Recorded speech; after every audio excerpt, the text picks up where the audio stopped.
Hello, and you are listening to Eco Justice Radio. We present environmental and climate stories from a social justice frame, featuring voices not necessarily heard on mainstream media.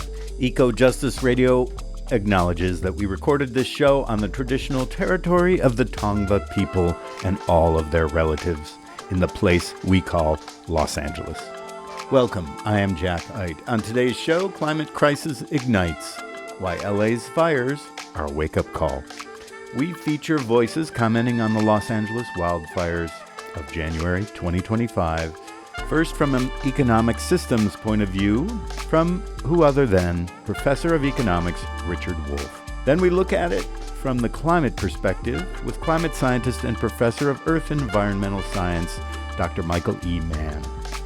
Then we take a step back to view this disaster from an Indigenous spiritual perspective. There are multiple calls for a better management of our relationships with these wild forces.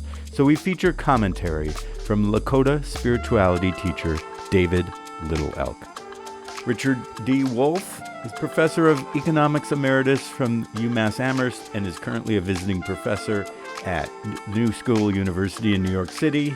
Professor Wolff is the co-founder of Democracy at Work and host of their nationally syndicated show, Economic Update. Dr. Michael Mann is Presidential Distinguished Professor of Department of Earth and Environmental Science at University of Pennsylvania. David Little Elk, an Itazipko Sichangu Lakota Sioux, is a Lakota language and spirituality teacher and a spiritual advisor and consultant.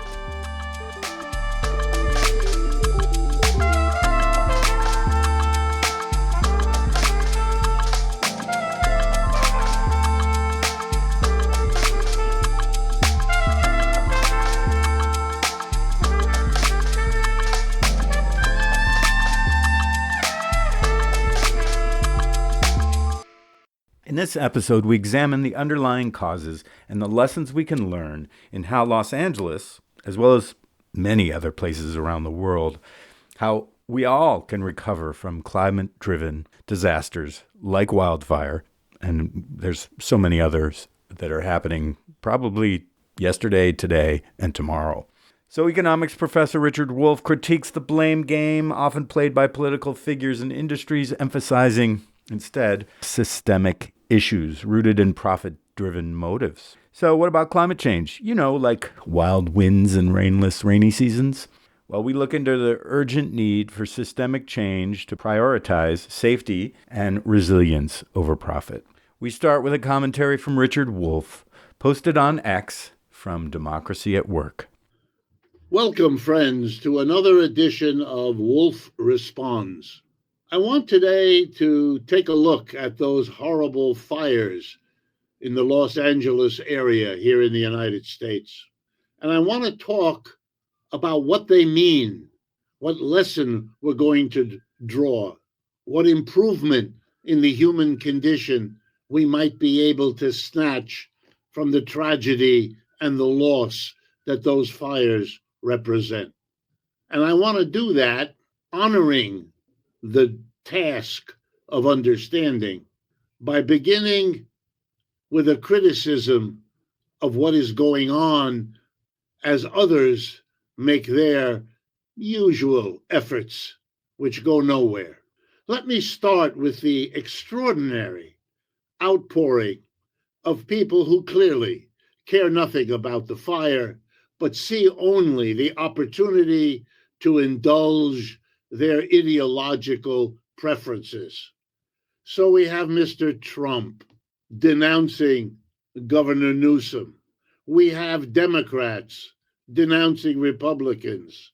And we have people who aren't even Democrats or Republicans getting in there on the blame game and the finger pointing, as if that would solve the problem. Everyone who's getting the finger pointed at them has had that happen before, but nothing happened to change the United States so it wouldn't have this kind of a disaster. And by the way, this fire is far worse than the fire over a century ago in San Francisco, or the famous Chicago fire, or the others. No. This is really a disaster among disasters. Blaming this one or that one is a fool's game. And that extends to blaming, let's see, the real estate industry, the realtors, the ones who make the money by getting you to buy a house where it's unsafe to do so, as the fire showed us. And I don't want to point the finger at the insurers who insure those houses and who are now not only going to take losses, but are going to shift the burden of those losses onto the taxpayer. And how do I know that? Because they always do that. I don't want to point the finger at them. They deserve a lot of blame, but they're not the reason we've got this problem, or that we've been unable to solve this problem in the fires and after the fires of the past. I'm not going to blame the home builders, the people who literally build the houses and are so eager to make money from doing it that they'll build a house anywhere, knowing they can walk away when it's done. And if a fire comes next week, next month, next year, not their concern. They're in the business of making money. And if they can get a commitment to build one over there on the side of that hill in the Pacific Palisades, they'll jump at the chance. And I don't want to blame the governmental officials who are subject to all the pressures that corporations put on them, not to tax the corporations, not to tax the rich. And those efforts, those pressures, those donations do the job. The government is always short of money. And so it doesn't hire as many inspectors as it could, as it should. It doesn't make sure the water is available and in the right way and in the right place. Sure, it doesn't. And the utility companies who run their electric wires through all the dried out brushland of California and have caused fires in the past and will cause them with their sparks in the future. Why weren't they inspected, controlled, regulated? Because they, like the corporations they are so close to, use their political donations to make sure that they're not interfered with by laws and regulations and inspections. I'm not going to blame any of those. You've heard all that before. And I'm not even going to tackle the obvious big one, the failure of our system to deal with climate change, with the effect of wind shifts and temperature changes and pollution to affect a fire, to cause it, to move it, to spread it. Come on, we know. But we have powerful interests, like the oil and gas companies, who don't want any interference in what they do, and they make sure to buy the politicians to get their way. No, my approach is to learn the following lesson at our own peril if we don't. There is something worth blaming, not this or that particular, but the one thing they all have in common. They're all profit-making industries or companies or people affected by profit-driven companies. The realtors who bring the customer and plunk them down in the dangerous area. Are they evil people? No, they're caught up in a system. They can only be a successful realtor if they bring enough people to pay the bills. They're in the profit-making business. You know how I know? Because they say so. The companies that build the home where it is dangerous, they're in the business of profiting from building homes. They want to build lots of them. And we encourage them, don't we, in our system, to go and build as many as they can, not to worry about how long they'll be there. The fire is now creating a vast demand for new buildings to replace those that burnt down. And if history is much of a guide, they'll probably do it. Wow. The utility companies are profit maximizing by not worrying too much about where the wires go, by not constantly upgrading, by not taking the expensive steps to make it all safer. And they put the pressure on the government not to hold them back, not to inspect them too much, too often, too closely. Come on, we all know how this game goes. It's the profit-making system. That's the problem of this fire. That's why we don't have enough taxes to take care of ourselves. That's why we build where it's unsafe. That's why we fail to prepare, because it's costly, because it goes against profit maximization, which is what every businessman or woman learns in business school. That's how you succeed, if you make the most profit. And you know how you lose your career? If you don't make enough profit. And you can't excuse yourself, not in capitalism, by saying we have less profit because I took care of safety considerations. What? We better get another CEO to replace you. And every CEO, everyone, knows exactly what I'm saying. That's how you have people who really care about the climate, except in the decisions they make on the job, where that's too risky. Wow. Here's the conclusion.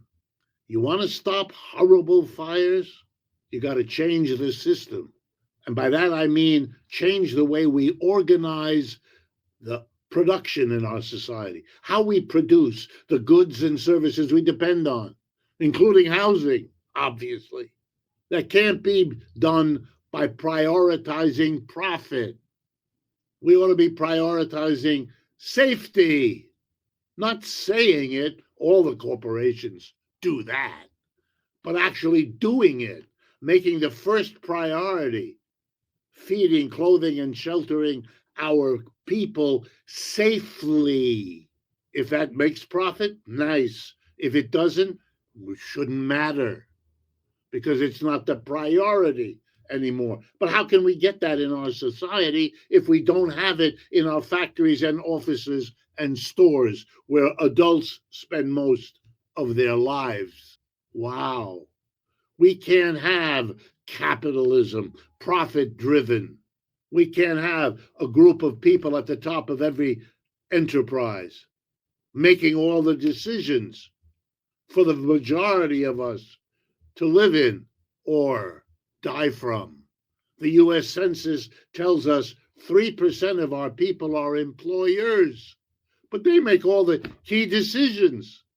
They're the ones who, in the end, have messed up the environment because they've made decisions that profit them and make the rest of us fundamentally insecure and unsafe.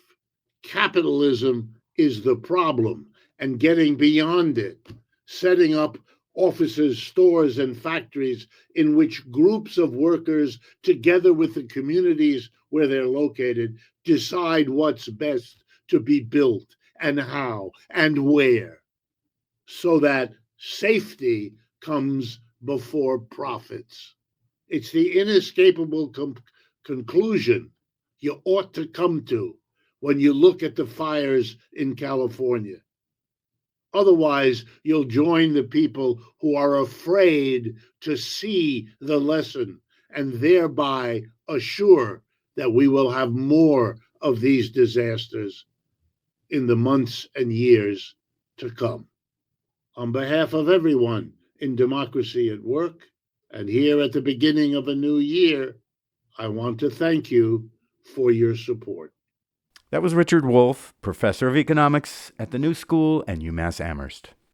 Now we jump into the climate perspective. These 5+ wildfires surrounding Los Angeles are a climate warming problem. Consider that 2024 was the warmest year for the Earth since 1850.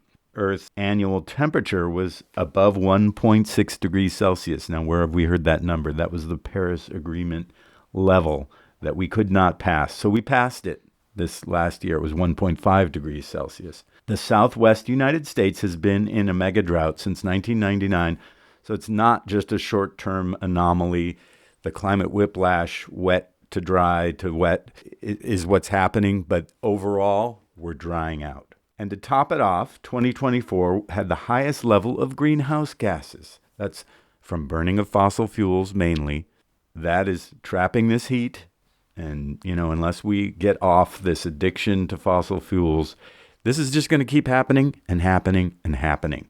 In sum, the very metabolism of the earth has been thrown off by this greenhouse gas mess, this miasma of the atmosphere that we have created through our consumption, through our economy. And the result is 41% more land is burned by wildfires given this heat that we have created in the atmosphere. To get a view on the latest comprehensive climate scientific perspective on the wildfire disaster, we go to an interview of Dr. Michael E. Mann by Zerlina Maxwell from Sirius XM. Welcome back to Mornings with Zerlina. Dr. Michael Mann is director of the Penn Center for Science, Sustainability, and the Media at the University of Pennsylvania. He's also the author of Our Fragile Moment, How Lessons from Earth's Past Can Help Us Survive the Climate Crisis. Good morning, Professor. Thank you so much for being with us. Thank you, Zerlina. It's great to be with you. So we've all been watching with concern what's happening in Los Angeles, but sort of let's lay the foundation and help everyone at home understand how something like this could happen, because as the governor said, this may be the worst natural disaster in American history. What are some of the things that contributed to what we are watching unfold in Los Angeles?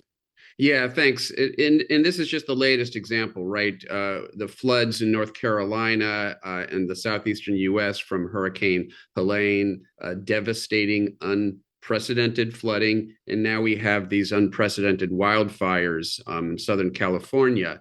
And they are symptomatic of the exacerbating effects of human-caused climate change from the burning of fossil fuels. It's that basic. That's the main underlying factor that is driving more widespread, more damaging wildfires in the Western U.S. And that, that relationship has been established firmly in the scientific community. Now, lately, you've been hearing all sorts of claims that this is due to arson or it's due to bad forest management. Of course, most of these wildfires aren't even in forest regions. They're actually in heavily occupied residential areas, or you'll hear that it's the policies of the woke policies of the governor. All of that is designed to distract you from the fact that the main underlying factor is more fuel for these fires because of the drier, hotter conditions, Santa Ana winds that now come within the fire season, within the dry season, because the dry season has expanded now in California. It's not just the summer and early fall, it's well into the winter. And the Santa Ana winds tend to happen in sort of the winter and spring months. And so now you see that because of the broader dry season there, it's intersecting with these Santa Ana conditions, these extremely hot, high winds, and that synergy, which is fostered by human-caused warming, is what produced this disaster. This is a really helpful explanation, because I think that there is a lot of, distraction in terms of people blaming DEI, people saying it's arson, there's conspiracy theories running rampant online, and there's a lot of misinformation right now. Yep. And I've been talking a lot on the show about how obviously in the middle of the crisis, you just want to do everything you can to help people.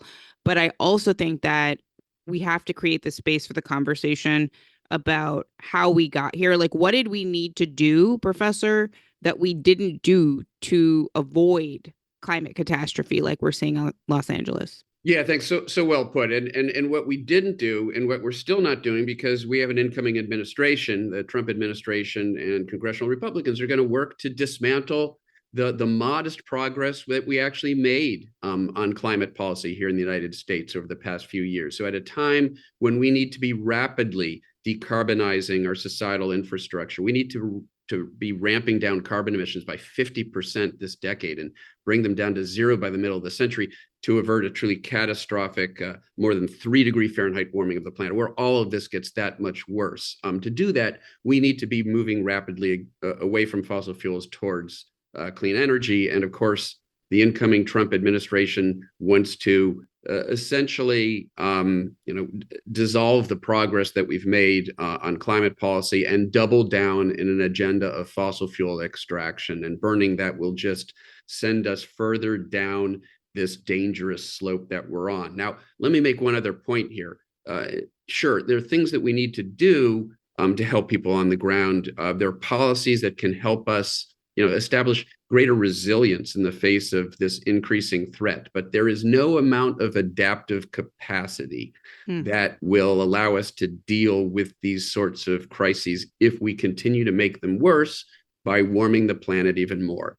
You're listening to Eco Justice Radio, a listener-supported media outlet. Please consider making a donation to ensure that we can continue to provide socially and environmentally driven content. Donations can be made at ecojusticeradio.org and socal350.org for an extended version of this interview, as well as other benefits. We encourage you to become a member of our Patreon at patreon.com/ecojusticeradio. Today you're listening to Climate Crisis Ignites, Why LA's Fires Are a Wake-Up Call. I'm your host, Jack Ide, and we feature responses to the wildfires in Los Angeles from Professor of Economics Richard Wolff, Professor of Earth and Environmental Science Dr. Michael E. Mann, Lakota spirituality teacher David Little Elk. Back to the interview of Michael E. Mann by Zerlina Maxwell. I mean, what I gather from what you're saying is that obviously there are short-term things that local governments and policymakers can do to prevent the damage once the fire is already starting. But what we actually need to do is prevent the conditions that are leading to the fires growing and expanding out of control, right? So the reason why this fire is so bad, these fires are so bad, is because of what you explain is the combination of these various factors.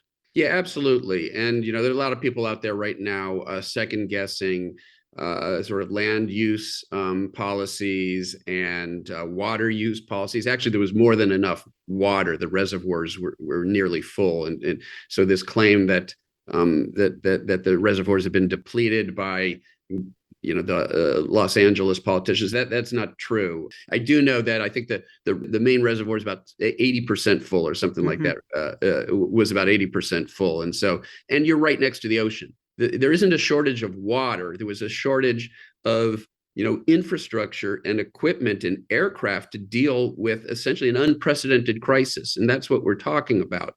It's similar to what I saw down in Australia when I was there for sabbatical during the so-called Black Summer of early 2020, when they were experiencing, when disastrous wildfires were blanketing the continent of Australia.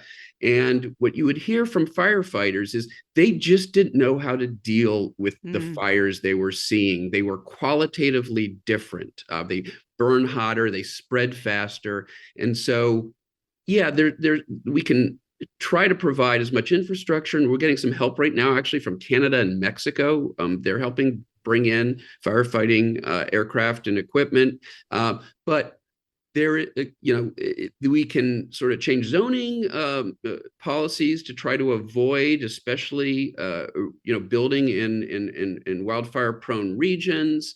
There are ways to sort of try to tweak the sort of controlled burn policies that we have. There are things that we can do to fiddle at the edges, but it's like deck chairs on the Titanic. The Titanic, of course, the iceberg that we're trying to avoid is climate disaster, and that's really what's amplifying these disasters. How does what's happening in Los Angeles compare to Australia? Very similar in so many ways. In fact, it's a bit of a shell shock for me, frankly, because I lived through that. I was down there to do research on climate and arrived to watch the climate disaster play out in real time in the form of these fires. And what was going on there at the time, the Murdoch media was blanketing the airwaves and the newspapers with climate change disinformation, the same sort of claims we're seeing from the right-wing press and the right-wing media here in the US right now, claims that it's arson or it's back-burning policies, and trying to deflect attention away from the gorilla in the room that they don't want to acknowledge, right? Because they are essentially advocates for the fossil fuel industry. And what we see playing out, what we saw playing out in Australia, what we see playing out here is an indictment of the fossil fuel industry that, you know, the current Republican Party, of course, is very closely allied with. And that's what we're dealing with here. So they're trying to deflect as much attention as they can, trying to blame Democrats and Gavin Newsom, when in fact it's Republican policies and Trump's policies coming in that are amplifying these disasters that we're dealing with. So on the flip side of that propaganda, how can the rest of the media do a better job in not amplifying some of the misinformation and spreading things that are incorrect and focusing on the facts and the real reason why this is happening? Yeah, thanks for that question, Zerlina, because it allows me to wear one of my other two hats. I direct a Center for Science Sustainability in the Media here at Penn, which is part of the Annenberg School for Communication. And there's a lot of research that's gone into this sort of messaging. How do we defeat disinformation and misinformation, especially when it's very sticky, right? These facts, these supposed facts that are being put out there are very easy to sort of retain because they're overly simplistic messages. Oh, it's arson. Oh, it's, you know, bad forest management policies. And the truth is, we've been spending, you know, I don't know, 10 minutes already trying to sort of really unpack the reality is more complicated, but climate is a key underlying factor. And so what we have to do, we have to rebut the myths. And I think a number of media outlets have been doing a good job. Obviously, you hear, I've been doing interviews on MSNBC, CNN, Weather Channel, trying to get the correct information out there. First, rebutting the myths, but then replacing those myths. You have to put something in their place. When you displace the myth, you've got to find a simple, pithy explanation that's equally sticky so that people retain that. And that's what we have to do. So what is the replacement for the misinformation that's being spread that this is Karen Bass's fault because of DEI? It's climate change, stupid. I mean, yeah. It's that simple. The key underlying factor, and you can go to AAAS, American Association for the Advancement of Science. They've got a webpage, Sciline, where they provide, you know, a simple to understand assessment of the actual peer-reviewed science. And if you go to Sciline, AAAS Sciline, what they'll tell you is that more than half of the increase in the extent of wildfires in the Western US over the past half century is driven by climate change. It's that simple. That's the primary underlying factor. It's climate change stupid. But I like that more than it's the economy stupid, because I actually never really liked it's the economy stupid, but I like the climate change one. By some estimates, more than $50 billion in damage. And it will probably get worse because, as you say, there's a forecast that we're going to see a return of these Santa Ana winds interacting with these bone dry conditions because there hasn't been any rainfall in that region. We're now into the new year, or well into the rainy season, and there hasn't been any rain. And so all of the conditions are there. Unfortunately, we need to be as prepared as possible. Obviously, the assistance that we're getting from the Biden administration, the outgoing Biden administration that actually supports more funding for this sort of stuff. The incoming administration, the Trump administration, and Republicans have been trying to downsize funding. Another irony here, but you know, we're seeing a lot of resources right now coming in from the federal government and some of our neighbors, Canada and Mexico, and you know, hopefully we're going to be as prepared as possible. But there's nothing you can do. In the end, nature wins these battles, and we are amplifying the devastating impact of how we are warming the planet. How do the United States policies as it relates to combating the climate crisis, compare to other parts of the world? That's one of the questions I always am like curious about, because I feel like we may not be doing what we're supposed to be doing, but obviously climate change is a global problem, and other countries, they might be doing some of the right things. Yeah, well, I have some experience. Like I said, I was down in Australia when they were going through this, and there's a famous poem. I forget the name of the the author. I think it's Sunburnt Nation, but it's about Australia is this extremely overall hot and dry continent that is especially prone to wildfires, and it's always been that way. And you know the First Nations people of Australia understood that and had practices to try to mitigate that land, clearing, sort of land clearing, and Australia has a long history of perhaps as long a history as any nation of dealing with and being prepared for these bushfires, these wildfires. And even they, like I said, their firefighters were saying that they just didn't know how to contend with this new type of wildfire that they're seeing that's burning hotter, it's spreading faster. It's sort of outside of their range of experience, and I fear that that's what we're seeing here. So we're doing the right things. We're bringing the right resources to bear in trying to confront these wildfires. And there is an ongoing conversation about what practices, types of land clearing and zoning policies can best mitigate the sort of the long-term problem. But in the end, nature wins. And we are not going to win this battle if we continue to amplify these wildfires by warming and drying out. The Western US, Australia, and other, fire-prone regions of the world. And even here, I live in Philadelphia. 2 summers ago, we had the worst air quality in the world because of the Canadian wildfire smoke. Right. And so no place is immune from these impacts now. I remember when that was happening. I was in Washington, D.C. at that time, and I was like, I never thought I would see the day where I have to wear a mask outside because of wildfires all the way up in Canada. I mean, that was I think, obviously, we talk about climate change and the climate crisis almost in a theoretical sense sometimes. Or we'll watch a hurricane and we'll be like, okay, that's related to climate change. But I think it hit home for a lot of people that wildfires in another country, literally, could impact your air quality, and you would have to change your behavior in that way. I mean, I think the climate crisis hitting home in that way, that changed it in my mind in a lot of different ways. What are some of the things that people are saying now in terms of solutions to the climate crisis that are impractical, right? There's like not the misinformation, but ideas that are not necessarily helpful or scientific. Yeah, there's a lot of what I call deflection, and it was the topic of my previous book, The New Climate War.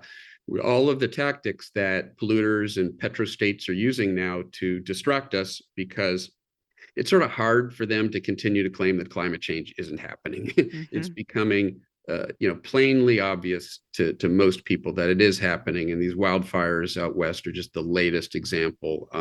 And so what they've done, they've sort of shifted tactics somewhat away from denying the problem exists to promoting sort of false solutions, like, oh, we just need to adapt. We just need to, and that we're hearing a lot about that right now from the right with respect to the California wildfires. All of the supposed things that the Democratic governor should be doing or the Democratic mayor should be doing out there, mostly things that Republicans have been steadily defunding anyways. And then they turn around and say, well, why aren't you guys doing this? Why aren't you doing that?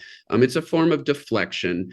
They want to talk about anything but the underlying factor of climate change, because obviously it is inconvenient to the fact that they are in lockstep with the fossil fuel industry and their policies. Project 2025, the whole intent of that is to basically dismantle climate action in the United States and give the fossil fuel industry free rein to run amok here in the United States. And that presents a threat to global action on climate, because we are the world's largest legacy carbon polluter. And if we're not taking action ourselves, it makes it difficult to convince other nations to do the same. And so that's where we are. It's going to be a tough 4 years because the United States is going to go from having been a leader on climate action during the past 4 years to being part of a coalition of petrostates along with Russia and Saudi Arabia that are trying to block international climate action. Tell us more about the potential consequences of what's in Project 2025 as it relates to climate. Yeah, I mean, it's just, if you look at it, it's just horrifying. They want to eradicate NOAA, the National Oceanographic and Atmospheric Administration, because they don't want us measuring the atmosphere in the ocean and the climate. It's sort of, hear no evil, see no evil. They don't want to see anything about climate. They don't want to hear anything about climate, in the hope that somehow it'll just sort of,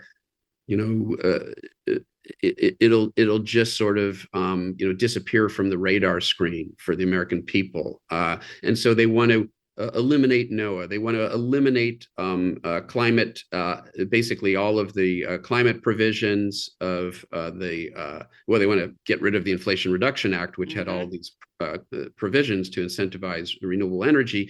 They want to replace it now with new incentives to double down on fossil fuel energy. That's part of Project 2025. They want to basically axe the EPA, or get rid of essentially all of the enforcement mechanisms within the EPA, including enforcement mechanisms to rein in polluters, and just on down the list. You can look at every single sort of governmental agency, and the Project 2025 aims to basically neuter U.S. climate action and turn over our government to the fossil fuel industry. I feel like as we're watching these wildfires unfold, I wonder if people who weren't paying attention to Project 2025 or even climate are like, okay, maybe those folks who were talking about climate change all the time had a point. Yeah, I hope that that's the case. Obviously, I'm out there, you're here, we're trying to do what we can to get the word out. There is a massive disinformation campaign That's right. To distract people so that they don't make that connection. That's the whole point of this, the finger pointing at the Democrats and claiming it's woke policies and DEI. All of that is just smoke and mirrors. It's deflection because they don't want people to focus on what's really happening here. And it's our job to try to make sure that they're not successful. Obviously, with Twitter now having been weaponized by Elon Musk to promote this sort of disinformation, that's a challenge. Dr. Michael Mann, director of the Penn Center for Science, Sustainability, and the Media at the University of Pennsylvania. Thank you so much for being with us this morning. Thank you, Zerlina. It's always a pleasure to talk with you. That was an interview of Michael E. Mann by Zerlina Maxwell from Sirius XM. Now let's step off the science and economics merry-go-round and check out an Indigenous perspective of these fires from David Little Elk in a video from YouTube called Lakota Spirituality Fire People. Now this perspective might stretch the bounds of some of the Western scientific mindset as well as understanding of scientific processes. But let's open our minds to different interpretations of scientific processes. I mean, otherwise how are we going to respond without making this happen again and again and again? So we hope to shed some light on how we can respond to these disasters, learning from that understanding the Indigenous people have, and in this particular case, the Lakota, considering climate science and economics. So this is David Little Elk. Hello, everyone. In the recent events that are happening in this world concerning a fire that's out of control in America on the West Coast, California, in Lakota spirituality, this is one of our most sacred symbols, and it represents a lot of things. And one of the things that it could represent are the four elements of earth, wind, water, and fire. And that they are all connected to each other. That's what the medicine wheel teaches, that everything is connected to each other. And that when one part is out of balance, at least one part, then the rest, something happens.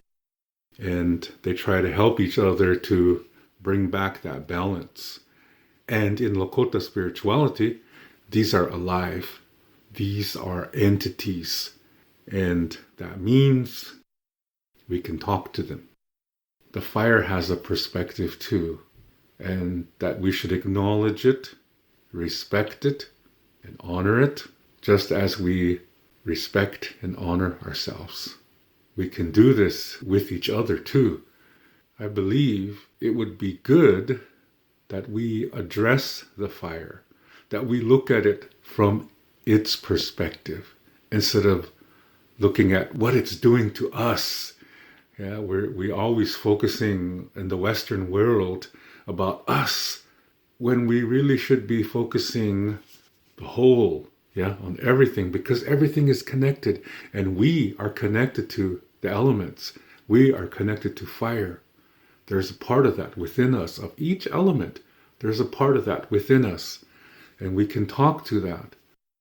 We do that because part of the elements are inside of us. So when we talk to that, we really have a communication. Well, we have a connection to that element. We can pray for the outcome to be a peaceful one for all, not just the people, but the plants, the animals that are all affected by this, and for the fire. So we can pray to the fire and they will hear us because a part of them is already within us. This is something that we have the power to do, and it influences everything. So we can have an influence on the role that this fire is playing and try to look at the bigger picture and try to look at it from its perspective. You're listening to Eco Justice Radio, a listener-supported media outlet. Please consider making a donation to ensure that we can continue to provide socially and environmentally driven content. Donations can be made at ecojusticeradio.org and socal350.org for an extended version of this interview, as well as other benefits. We encourage you to become a member of our Patreon at patreon.com/ecojusticeradio. Today you're listening to Climate Crisis Ignites, Why LA's Fires Are a Wake-Up Call.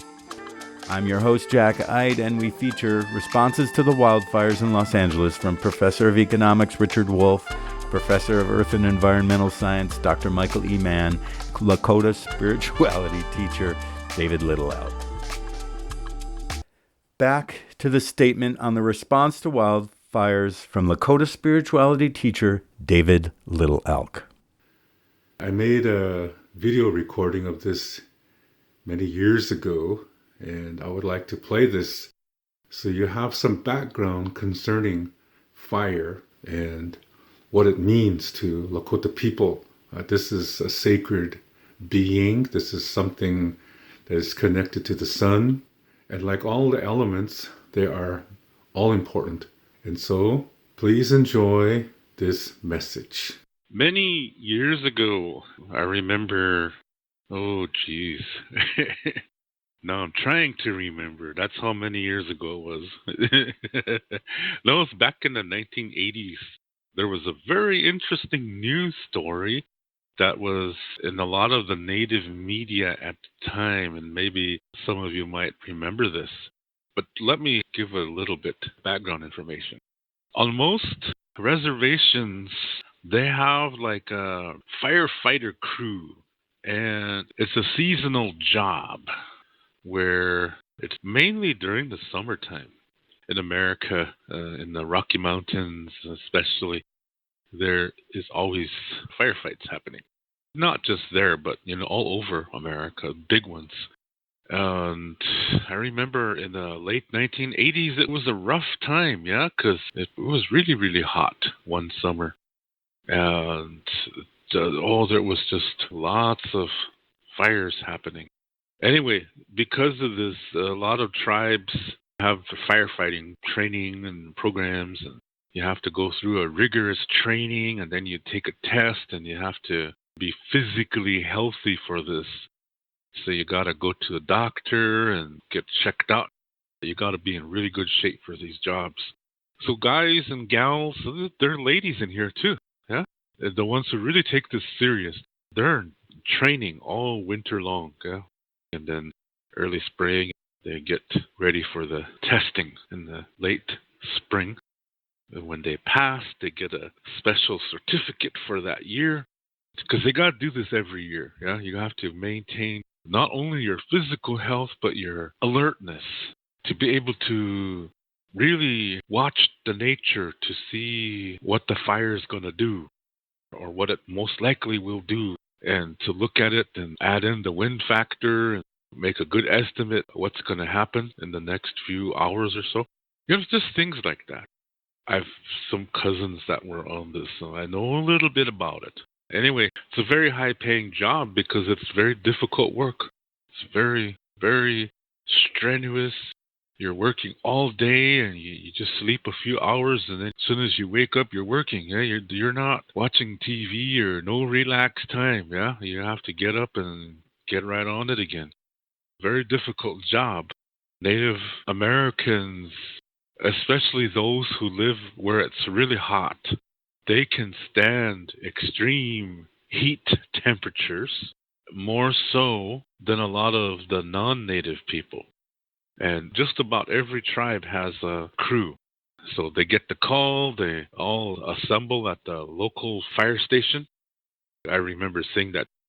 Yeah, sometimes we went and go shopping, then all of a sudden you see all these young Lakota people sitting around at the BIA fire hall waiting. Yeah, they're waiting for a bus to pick them up, and they're going to get transported to probably an airport, and they're going to get on a plane, and they're going to fly someplace to Colorado or California or Oregon or Idaho or wherever there's a huge fire going on. So they're all psyched up and ready to go. Yeah, they have their sleeping bags ready and their canteens and all their firefighting gear, and they're all ready to go. It's really exciting to see that, yeah.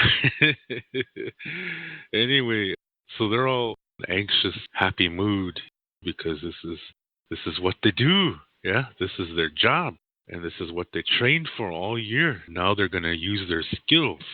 It's very impressive. So this happens every year, and because it's such a dangerous job, they get paid really good, yeah. And they eat good, too, yeah, when they're out there in the field. Because when you're going to have a firefighter working like that all day, he's got to be in a good spirits, yeah? So they got to eat good food. And it's like a warrior society, yeah? They have to watch out for each other and help each other. So a lot of these native firefighters are like this. It's very, very impressive, yeah? Very brave young men and women. Anyway, in the late 1980s, there was a crew from the White Mountain Apache tribe, and they were fighting a fire in Colorado, in southern Colorado. It was a very difficult one. The wind kept changing directions all the time, so this fire was going all over the place. It was a wildfire. And here, two of these Apache guys saw something in the flame. They thought they saw some men standing in the flame. These people in the fire, they were not burning, they were not in pain or anything, and they noticed they had really strange-looking clothes. Yeah, very strange-looking clothes. And one of the fire people looked at them, and he had a really mean look. He was like angry. So immediately they told their chief, yeah, their firefighter chief, they told him what they saw. A lot of these guys are traditional. So the crew chief said, okay, everybody, load it up. We're out of here. And they understood. They understood that they have to be out of there as soon as possible. So they all loaded up their gear and they got the hell out of there as fast as they could. Now, nearby, there was some non-native firefighting crews, and they saw these Apaches leave. So they thought, what's the hell's going on over there? Why are they leaving? Yeah, so they tried to stop these Apaches, but these Apache guys said, you wouldn't understand. There's something really bad's going to happen, and we're getting out of here. We're running for our lives. So these non-native guys, they didn't believe it. Yeah, they thought these Indians are scared of anything. Now it makes it harder for all the rest of us. That's what they were saying. Yeah, these white guys were saying that. But these Apache guys, they knew better. So they They got the hell out of there, and sure enough, this thing turned into a monster really fast. And several non-native firefighters died because this fire grew so fast in just a few seconds. Yeah, in just a few seconds, this thing turned into a monster. And some firefighters got trapped in the ravine and they got roasted alive. So that was it. Yeah, that was all she wrote. Now, the two guys that saw the fire people, they had to go through a ceremony. This is something that's sacred for the Apache people. And I'm not going to say what it is because I have great, immense respect for the Apache. All I will say is that they had to go through a ceremony because, see, they saw something sacred.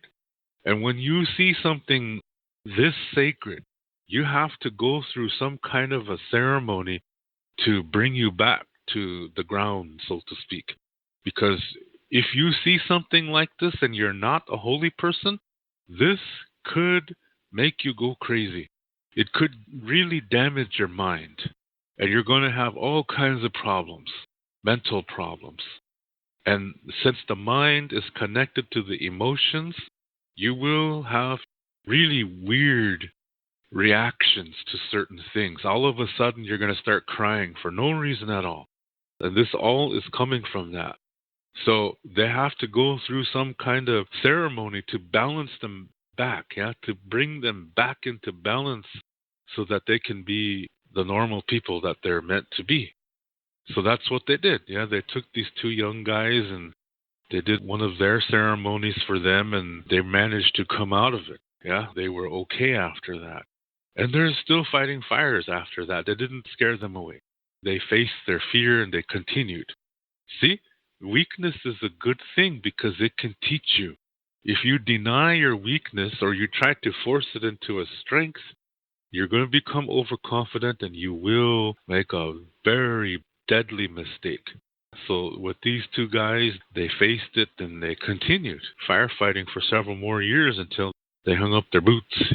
They were getting a little bit older now, so make room for the younger ones coming in. It's a true story. This was in the Lakota Times newspaper, and this is where I read about that story. And I thought, wow, that's really cool. Fire people. Bet you didn't know there was such a thing. On the Lakota Star Knowledge creation story, it talks about a certain time period where the Wakantanka were allowed to create beings, and these beings had something to do with them. Now, I have to explain a couple of things here. Wakantanka is an organization. The ancient view is Wakantanka is an organization of many people. And there's more than one of these organizations. And they all go by the name Wakantanka. And the reason why they're different organizations is because each organization does their work a little bit differently than the others. There was the sun, there was the moon, there was the thunder being, the mountain or the rock, there was the ozone, there was the wind, the earth, and the water. So these were the 8 entities, and they do take on physical attributes. So during this time, the leader of the Wakantanka, his name is Shkun, he said that they should create beings. And so Wakia, the thunder being, creates more Wakia, and the water makes creatures that live in the water. The earth creates more plants and things like that. The wind creates something. And then Ia, the mountain or the rock, creates creatures that live in circular rocks. They're called Tunga or Tungashi. And now today they're known as Tungashi Lapi. There's more than one. There's a bunch of them. So plural is Pi. So they say Tungashi Lapi. This comes from Ea. They live in circular stones. They're like helper people, special helper people. It's a very beautiful concept. So the leader of the Wakantranka, his name is Shkun. Shkun creates creatures that live in his realm. His realm is the ozone, which means there are creatures living in the ozone layer. In the 1990s, one of the space shuttle missions was going around the Earth for several weeks, and they decided to film one of the storms because it was interesting to see a thunderstorm from space. Because normally we see it when we look up in the sky, we see it from the Earth. But the space shuttle was providing a unique opportunity to videotape what the thunderstorm looks like from the other side, from outer space. And every time it flashed, they saw things. Yeah? You hear one of the astronauts saying, "Oh my God, it's a zoo up here. There's all kinds of animals living up there." Their bodies are very transparent looking, because they have to be able to live up there, So what they think they do is they eat the radioactivity that comes in from the sun. If these things were not in the ozone layer, we would all be crispy critters instantly. The ozone really keeps the Earth protected. And these creatures that live in the ozone, they're the ones that are doing the protecting. People don't know that, but we knew that. It's in our stories. See, this is an example of the knowledge that these stories have. So we knew about these animals. It's a sacred work they do, Because of them, we can live. Because of them, the water is drinkable. You see that? Because that's the first thing that comes into the Earth is the sun, the rays of the sun, and those rays carry radioactivity. If it wasn't for them, man, the Earth would have been a desert long time ago. Life would not even have formed if these things were not in the ozone. Another member of the first Wakantaka is we, the sun. And this guy created things from him. This is the fire people. They live in the fire. And their work is like a cleansing work. It's very related to Wakia. When there's a fire, these fire people show up and they nurture the fire to clean the area. Scientifically, this makes sense too. That's why a lot of times you see people or firefighters, they do a controlled burn. And the reason why they do that is to cleanse the ground, so that more things will grow, like more trees will grow and flowers and other kind of plants. And that's what Wakia does too.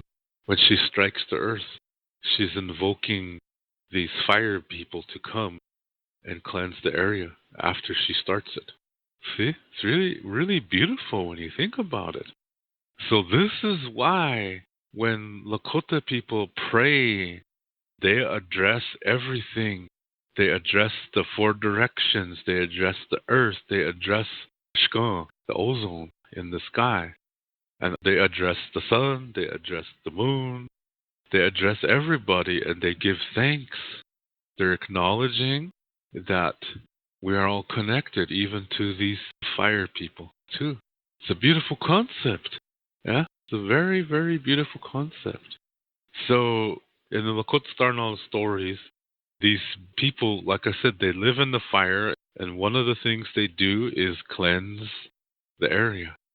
So if you were to see one, you have to go get yourself rebalanced, because if you don't, you're really literally playing with fire on yourself. You could go crazy. They wear certain clothes with certain designs on the clothes. That's all I can say. I'm not going to say what the designs are. That's a sacred knowledge. Another person that the fire beings listen to is Heoka. Heoka can bring the weather.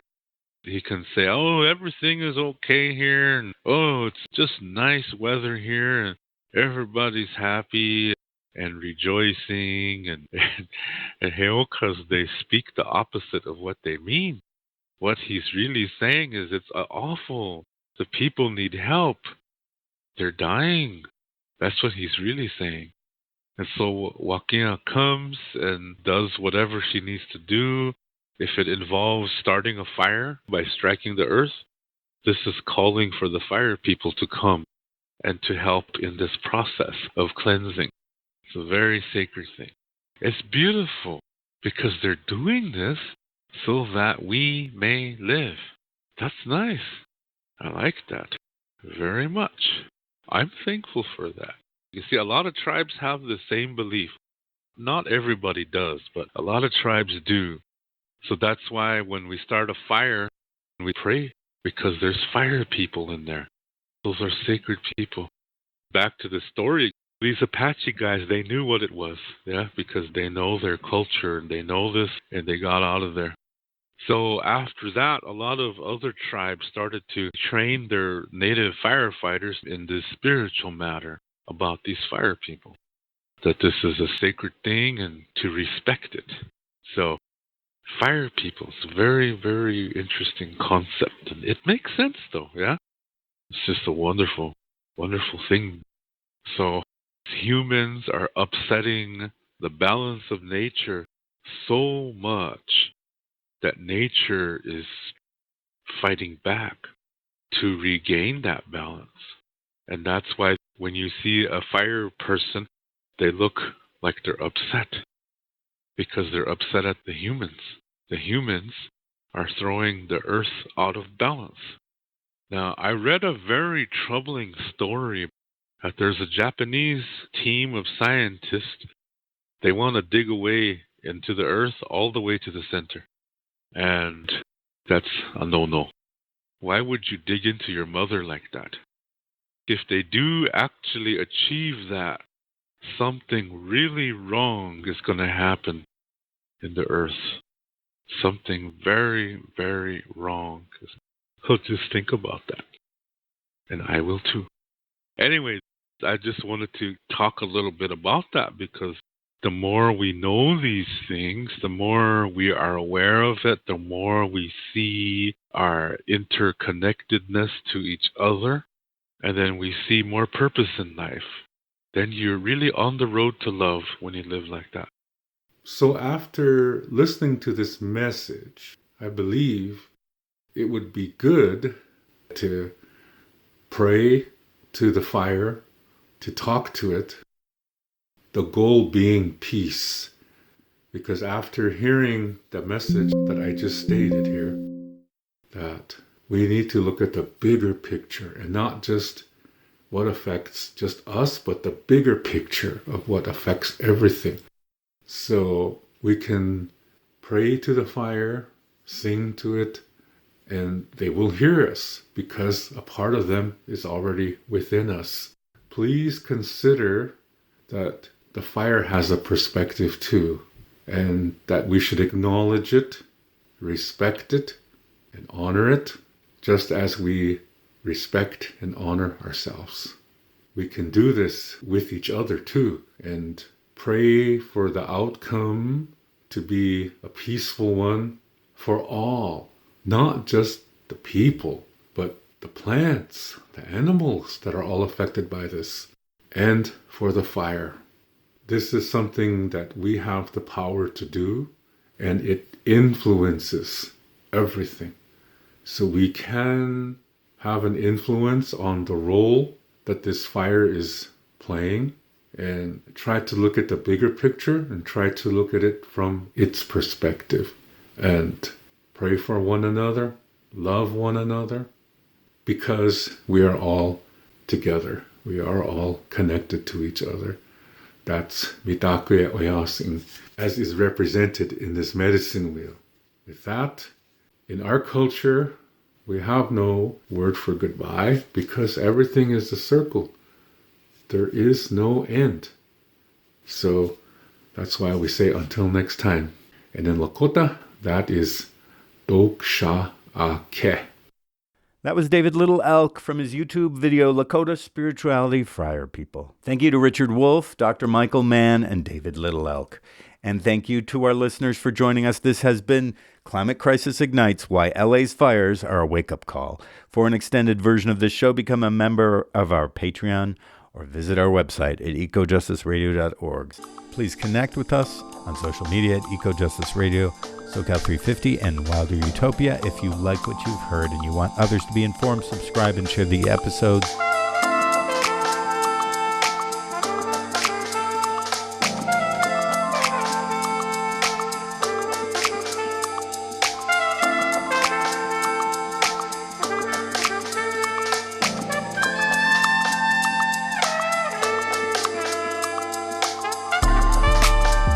You have been listening to Eco Justice Radio, a project of SoCal 350. Executive producer, myself, Jack Ite. Co-host, Jessica Aldridge. Co-host, Carrie Kim.